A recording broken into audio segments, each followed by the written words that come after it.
제91편. 지존자의 은밀한 곳에 거주하며 전능자의 그늘 아래 사는 자여, 나는 여호와를 향하여 말하기를 그는 나의 피난처요 나의 요새요 내가 의뢰하는 하나님이라 하리니, 이는 그가 너를 새 사냥꾼의 올무에서와 심한 전염병에서 건지실 것이미로다. 그가 너를 그의 깃으로 덮으시리니 네가 그의 날개 아래에 피하리로다. 그의 진실함은 방패와 손방패가 되시나니, 너는 밤에 찾아오는 공포와 낮에 날아드는 화살과 어두울 때 퍼지는 전염병과 밝을 때 닥쳐오는 재앙을 두려워하지 아니하리로다. 1000명이 내 왼쪽에서 10,000명이 내 오른쪽에서 엎드러지나 이 재앙이 내게 가까이 하지 못하리로다. 오직 너는 똑똑히 보리니 악인들의 보응을 내가 보리로다. 내가 말하기를 여호와는 나의 피난처시라 하고 지존자를 너의 거처로 삼았으므로 화가 내게 미치지 못하며 재앙이 내 장막에 가까이 오지 못하리니, 그가 너를 위하여 그의 천사들을 명령하사 내 모든 길에서 너를 지키게 하심이라. 그들이 그들의 손으로 너를 붙들어 발이 돌에 부딪히지 아니하게 하리로다. 네가 사자와 독사를 밟으며 젊은 사자와 뱀을 발로 누르리로다. 하나님이 이르시되 그가 나를 사랑한즉 내가 그를 건지리라. 그가 내 이름을 안즉 내가 그를 높이리라. 그가 내게 간구하리니 내가 그에게 응답하리라. 그들이 환난 당할 때 내가 그와 함께하여 그를 건지고 영화롭게 하리라. 내가 그를 장수하게 함으로 그를 만족하게 하며 나의 구원을 그에게 보이리라 하시도다. 오늘 시편 91편은 하나님께 드리는 감사의 찬양 시입니다. 저자와 또 연대는 정확히 알 수 없지만 시편 기자가 어려움 가운데 하나님께서 자신을 보호해 주시는 것에 대해서 감사하는 그런 시입니다. 특별히 오늘 시편에 보니까 전체적으로 계속 반복되는 하나의 단어 또 구절이 있는데, 그것이 뭐냐면 이제 피난처라는 단어입니다. 2절을 다시 한번 보시면 나는 여호와를 향하여 말하기를 그는 나의 피난처요 나의 요새요 내가 의뢰하는 하나님이라 하니라. 또 밑에 4절에도 보시면 비슷한 구절인데요, 뒤에 내가 그의 날개 아래 피하리로다 그랬죠. 그의 진실함은 방패와 손방패가 되시나니. 밑에 9절에도 내가 말하기를 여호와는 나의 피난처시라 하고 지존자를 너의 거처로 삼았으므로. 여기 보면 피난처, 요새, 또 하나님의 날개 아래 방패, 이런 거 다 같은 의미의 단어들입니다. 지금 이 시편 기자가 하나님을 어떻게 여기냐? 하나님은 나의 피난처다 이렇게 여기고 있습니다. 그러면 장렬하는 태양에서 그늘이 필요하잖아요. 적들이 쳐들어오면 피할 곳이 필요합니다. 우리가 그 피난처를 찾는 이유는 지금 내가 힘들기 때문이죠. 어려움이 있으니 그것을 피하고 싶은 것입니다. 그런데 여러분, 피할 곳이 있으면 되지만 피할 곳이 없으면 참 낭패이죠.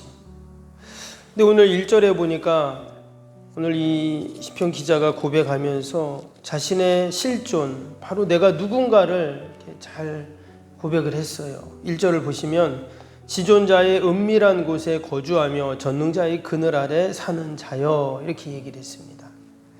근데 이 1절이 바로 나의 모습이죠. 우리는 다 어떤 자들입니까? 지존자의 은밀한 곳에 거주하는 자들이고 전능자의 그늘 아래 있는 자, 바로 그것이 우리 성도들의 여러분 모습인 줄로 믿습니다. 오늘도 하나님이 우리의 인생의 피난처가 되시기에, 우리가 주님께 피할 수 있기에, 그 주님의 그늘 아래 우리가 있기에 오늘도 우리는 복된 하루이고 또 하나님의 도우심과 보호하심 가운데 사는 하루일 줄로 믿습니다. 우리가 하나님의 그 품으로 하나님을 피난처로 삼으면 어떠한 일이 있는가? 오늘 말씀해 보면 3절 보겠습니다. 이는 하나님을 피난처로 삼은 것이죠. 지존자의 은밀한 곳에 내가 갔을 때 어떤 일이 있는가? 이는 그가 너를 새 사냥꾼의 올모에서와 심한 전염병에서 건지실 것이미로다 했습니다. 사냥꾼의 올모는 그 새를 잡아가지고 가둬놓는 거잖아요. 그 올모와 또 심한 전염병에서 우리를 건져주신다 했어요. 당연히 새가 그 사냥꾼의 올모 안에서 혼자심으로 벗어날 수 없습니다. 또 여기 지금 심한 전염병에서 건진다는 말을 했는데, 지금이야 우리가 병이 있고 어려움이 있으면 고치고 또 병원 가고 치료하고 뭐 약도 만들고 그렇게 하지만, 지금 이 옛날 고대 사회 때 어떤 전염병이 돌게 되면 그것이 왜 생겼는지 또 어떻게 고쳐야 할지 뭐 전혀 알 수가 없죠. 바로 그런 심한 전염병을 말합니다. 그럴 때 절대자의 그런 도움이 필요하죠. 사실 우리가 이 코로나 바이러스도 마찬가지입니다. 백신도 만들고 약도 만들고 치료하지만 사실 인간의 힘으로 좀 해결할 수가 없어요. 또 없어지는 것 같으면 또 생기고 또 다른 변이가 생기고 계속 지금 그러고 있잖아요. 근데 하나님께 우리가 피할 때 또 하나님의 도움을 구할 때 분명 하나님께서 우리에게 지혜를 주시고 때가 되면 이 전염병도 다 이 땅에서 사라질 줄로 믿습니다. 하나님이 우리의 피난처가 되실 때 모든 어려움에서 우리를 도와주신다 하는 그런 말씀이죠. 두 번째는 5절 6절입니다. 5절 6절에 너는 밤에 찾아오는 공포와 낮에 날아드는 화살과 어두울 때 퍼지는 전염병과 밝을 때 닥쳐오는 재앙을 두려워하지 아니하리로다. 지금 이 시편을 기록한 이유가 하나님께 지금 피하는데 어려움이 있기 때문에 피한다 그랬죠. 지금 여기 보니까 밤에 찾아오는 공포, 또 낮에 날아드는 화살, 낮에 날아드는 화살은 이제 전쟁을 말할 것입니다. 또 어두울 때 퍼지는 전염병, 각종 질병을 말합니다. 또 밝을 때 찾아오는 재앙, 지금 밤낮으로 계속 지금 그런 어려움들이 계속 일어나고 있어요. 공포와 또 전쟁과 전염병과 재앙과 계속 있다는 말이겠죠. 과연 이럴 때 어떻게 해야 되는가? 지금 학자들은 지금 이 구절을 보면서 아마도 이 시편이 그 옛날 이스라엘 백성들이 출애굽할 때를 회상하면서 지은 시가 아닌가 이렇게 이야기를 합니다. 애굽의 이스라엘 백성들이 고센 지역에 살고 있었잖아요. 그때 하나님이 10가지 재앙을 애굽에 내리셨습니다.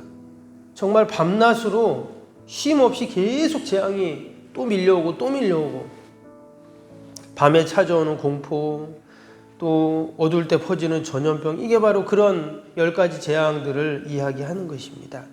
근데 희한한 것은 이스라엘 백성들이 거주하는 그 고센 땅에는 그 재앙이 없었죠. 하나님께서 똑같은 애굽 땅이었지만 하나님을 피난처로 삼고 하나님 의지할 때 하나님의 택한 백성들을 그렇게 꼭 지켜주셨어요.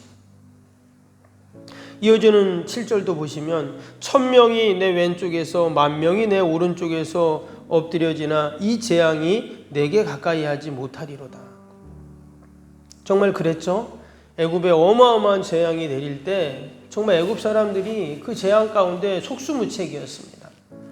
그들도 섬기는 신이 있었고 그들도 의지하는 신들이 있었지만 그 신들은 아무런 도움이 되지 않고 진짜 1000명, 10,000명이 다 애굽 사람들이 쓰러지는, 마지막에는 그 장자들이 다 첫 태생들이 다 죽는 그런 일들이 또 일어나게 되죠. 근데 어떻게 이런 일이 일어났는가 보니까 밑에 11절을 보겠습니다. 11절에 보니까 그가 너를 위하여 그의 천사들을 명령하사 내 모든 길에서 너를 지키게 하심이라. 하나님을 거처로 피난처로 삼은 하나님의 백성들에게 어떤 은혜를 주셨냐면 하나님이 천사들을 딱 명령하여 보내셨는데 그들이 너의 모든 길은 다 지켜주셨다. 이렇게 말씀. 한두 가지가 아니라 모든 길을 다 지켜주셨다. 오늘도 하나님께서 우리의 인생의 모든 길을 여러분 지켜주실 줄로 믿습니다. 어떤 자에게요? 하나님께 피하는 자에게. 내 힘으로 능력으로 할 수 있는 자는 그냥 내가 하면 됩니다. 근데 하나님 나는 할 수 없습니다 하고 하나님께 피하는 거예요. 전능자의 그늘 아래로 내가 나아가면 하나님이 천사들을 명령하셔서 우리를 지켜주신다고 분명히 약속하셨습니다. 우리가 오늘도 이 약속의 말씀 꼭 붙잡고 여러분 믿음으로 승리하는 복된 하루가 되어야 할 줄로 믿습니다. 오늘 13절에 내가 사자와 독사를 밟으며 젊은 사자와 뱀을 발로 누리리로다 했어요. 원수 마귀 모든 사단 세력들을 다 발로 밟아 누르리라. 어떠한 상대가 나에게 맞서도 다 승리한다는 그런 약속이죠. 그런데 그것을 여러분 내가 하는 것이 아니라 누가 하십니까? 하나님이 하시는 거예요. 14절부터 한번 볼까요? 하나님이 이르시되 그가 나를 사랑한즉 내가 그를 건지리라. 그가 내 이름을 안즉 내가 그를 높이리라. 그가 내게 간구하리니 내가 그에게 응답하리라. 여기 보면은 계속 누가 하신다 그랬어요? 내가 그러니까 하나님이 하신다는 거예요. 내가 그에게 응답하겠다. 내가 그를 건지리라. 또 이어지는 15절 보니까 그들이 환난 당할 때 내가 그와 함께하여 그를 건지고 영화롭게 하리라. 16절에 내가 그를 장수하게 함으로 그를 만족하게 하며 나의 구원을 그에게 보이리라 하시도다. 지금 하나님께서 내가 다 하겠다는 거예요. 우리는 사실 하나님이 아니라 나 스스로 하려고 할 때가 얼마나 많습니까? 그러면 하나님이 하시니까 나는 아무것도 안 하고 가만히 있어야 되나? 이제 이게 우리의 딜레마예요. 그럼 하나님이 분명 하신다고 했는데 나는 그럼 아무것도 안 하고 그냥 가만히 앉아 있으면 되나? 여기서 지금 여러분 시편 기자가 어떻게 했다 그랬죠? 전능자의 그늘 아래로 갔잖아요, 지금 하나님을 피난처로 삼고 하나님 앞에 지금 나아갔죠. 아무것도 안 한 것이 아니라 하나님을 의지하고 있다는 거예요. 겉으로는 가만히 멍하니 있는 것 같지만 마치 오리가 물 위에서 유유히 떠가잖아요. 근데 발은 어떻습니까? 발은 계속 물갈기로 발을 젓는 것을 우리가 보게 되죠. 지금 하나님을 피난처로 삼고 하나님께 나아간다는 것은 가장 큰 액션입니다. 그때 하나님께서 내가 너를 사랑한다, 내가 너를 건진다, 내가 너를 높이고 간구하는 모든 것들을 응답하고 결국 영화롭게 해주겠다. 이게 바로 하나님을 의지하고 신뢰하는 자에게 주시는 하나님의 응답인 줄로 믿습니다. 새벽에도 우리가 하나님을 피난처로 삼고 주님 품에 나왔습니다. 하나님께서 전능의 손으로 우리를 다 감싸주시고 오늘도 우리를 지켜주실 줄로 믿습니다. 우리는 오직 하나님 피난처 삼고 하나님만 의지하는 여러분 저와 여러분이 되시기를 주님의 이름으로 축복합니다. 오늘 수요일 기도 함께 하겠습니다. 쓰임받는 교회를 위한 기도 46번부터 60번까지입니다. 수요일 기도입니다. 46번부터 신실한 그리스도의 제자를 끊임없이 재생산하는 생명의 공동체가 되게 하옵소서. 아멘. 주님의 마음으로 성도들을 섬길 수 있는 평신도 지도자들이 세워지게 하옵소서. 아멘. 세워진 평신도 지도자들이 자신의 은사를 따라 교회를 섬기게 하옵소서. 아멘. 부흥의 새 시대를 준비하며 다음 세대를 책임지는 교회가 되게 하옵소서. 아멘. 복음의 능력으로 통일한국과 글로벌 시대를 감당할 다음 세대를 준비하게 하옵소서. 아멘. 다음 세대들이 성경적인 가치관으로 무장되어 열방을 품고 나아가게 하옵소서. 아멘. 우리 아이들이 지성과 감성, 영성을 겸비하여 새 시대의 부흥의 주역이 되게 하옵소서. 아멘. 이웃들을 목자의 심정과 긍휼의 마음으로 품고 사랑으로 섬기게 하옵소서. 아멘. 교회가 지역사회 주민들의 소통의 장소로 아름답게 사용되게 하옵소서. 아멘. 늘 섬김의 자리에 있게 하시고 지역의 자랑이 되는 교회가 되게 하옵소서. 아멘. 지역교회와 협력하여 함께 부흥하고 포항성시와의 쓰임받게 하옵소서. 아멘. 온 성도들에게 구령의 열정이 불타게 하시고 영혼구원에 힘쓰게 하옵소서. 아멘. 주님의 지상 명령을 수행하며 주님의 소원을 이루어드리는 교회가 되게 하옵소서. 아멘. 세계복음화를 위해 더 많은 선교사와 선교지를 품고 섬기게 하옵소서. 아멘. 새성전 건축의 열방의 구원을 위한 거룩한 선교센터가 되게 하옵소서. 아멘. 예수님의 이름으로 기도합니다. 아멘. 사랑과 은혜가 충만하신 하나님 아버지, 지존자의 은밀한 곳에 거주하며 전능자의 그늘 아래 피하는 자가 복이 있다 하셨는데, 오늘도 오직 하나님을 피난처로 삼고 요새로 삼고 하나님만 의지하는 저희들이 되게 하여 주옵소서. 오늘도 어떤 원수 마귀들도 하나님 다 승리케 하시고 또 아버지 하나님이 주시는 놀라운 구원의 은혜를 경험할 줄로 믿습니다. 변함없이 약속의 말씀 꼭 붙잡고 승리하는 복된 하루 되게 하여 주옵소서. 기도하는 모든 기도의 제목들마다 아버지 특별히 새성전 건축을 위한 우리의 기도가 다 하늘에 상달되어지고 하나님 때 아름답게 열매 맺게 하여 주옵소서. 오늘도 우리 연약한 육신을 꼭 붙잡아 주시고 또 아버지 우리 사랑하는 모든 자녀들 또 멀리 출타 있는 성도들 어디 있든지 하나님 늘 눈동자같이 지키시고 보호하시고 함께하여 주옵소서. 연로하신 어르신들 또 우리 요양 계신 어르신들 늘 보살펴 주시어서 불편함 없게 하여 주시고 강건케 하여 주시고 귀한 아버지 맡겨진 사명 넉넉히 감당케 하여 주옵소서. 감사하며 예수님의 이름으로 기도하옵나이다. 아멘. 하늘에 계신 우리 아버지, 아버지의 이름을 거룩하게 하시며 아버지의 나라가 오게 하시며 아버지의 뜻이 하늘에서와 같이 땅에서도 이루어지게 하소서. 오늘 우리에게 일용할 양식을 주시고 우리가 우리에게 잘못한 사람을 용서하여 준 것 같이 우리 죄를 용서하여 주시고 우리를 시험에 빠지지 않게 하시고 악에서 구하소서. 나라와 권능과 영광이 영원히 아버지의 것입니다. 아멘.